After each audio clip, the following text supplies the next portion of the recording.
அஸ்ஸலாமு அலைக்கும். நம்ம 30 கிராம் புளி ஊற வச்சு கரைச்சி எடுத்துருக்கோம். இது கூட 2 எலுமிச்சை பழத்தை புழிஞ்சு எடுத்துக்கலாம். விதை எடுத்துட்டு புழிஞ்சிக்கலாம்.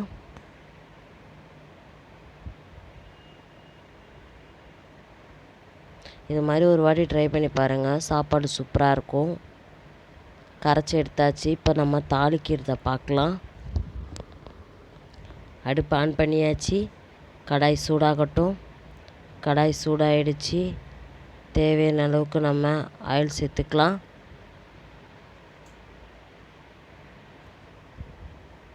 நம்ம இன்னொரு பக்கம் முட்டை வேக வைக்கிறோம். அமுக்கு முட்டைக்காக. கடாய் சூடானதுக்கப்புறம் நம்ம தேவையான அளவுக்கு எண்ணெய் விட்டுக்கலாம். எண்ணெய் நம்ம ஒரு 4 ஸ்பூன் சேர்த்துருக்கோம்.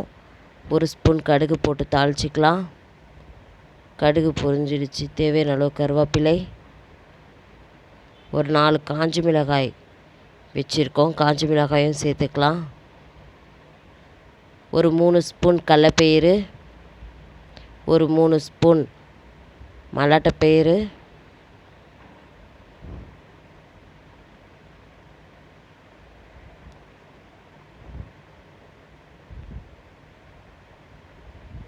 இப்போது ஒரு 3/4 ஸ்பூன் மஞ்சத்தூள், தேவைக்கேற்ப பெருங்காயத்தூள், ஜீரகத்தூள் ஒரு 1/2 ஸ்பூன்,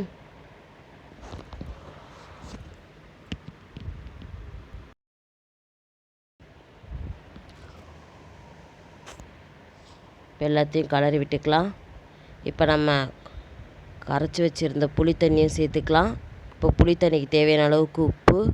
நம்ம முட்டை வேக வச்சு உரிச்சு எடுத்தாச்சு. அதுக்கு தேவையான மசாலா பார்க்கலாம்.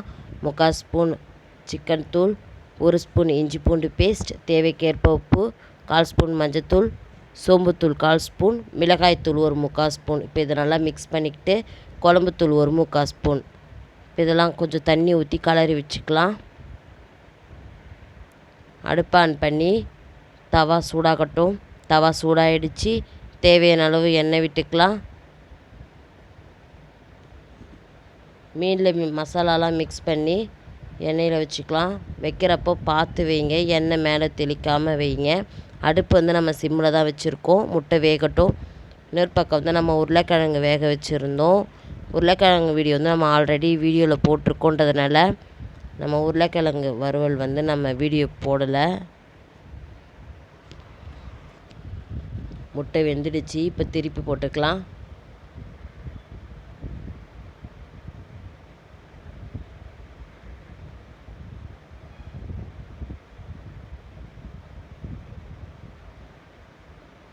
இந்த சாப்பாட்டுக்கு அமுக்கு முட்டை, உருளைக்கிழங்கு, மீன் வறுவல்லாம் நல்லாயிருக்கும். இது மாதிரி நீங்களும் ஒரு வாட்டி ட்ரை பண்ணி பாருங்கள். இப்போ நம்ம 1 ஸ்பூன் எண்ணெய் விட்டுக்கலாம். இப்போ ஒரு 3 நிமிஷத்துக்கு அப்புறம் அடுப்பு ஆஃப் பண்ணிடலாம்.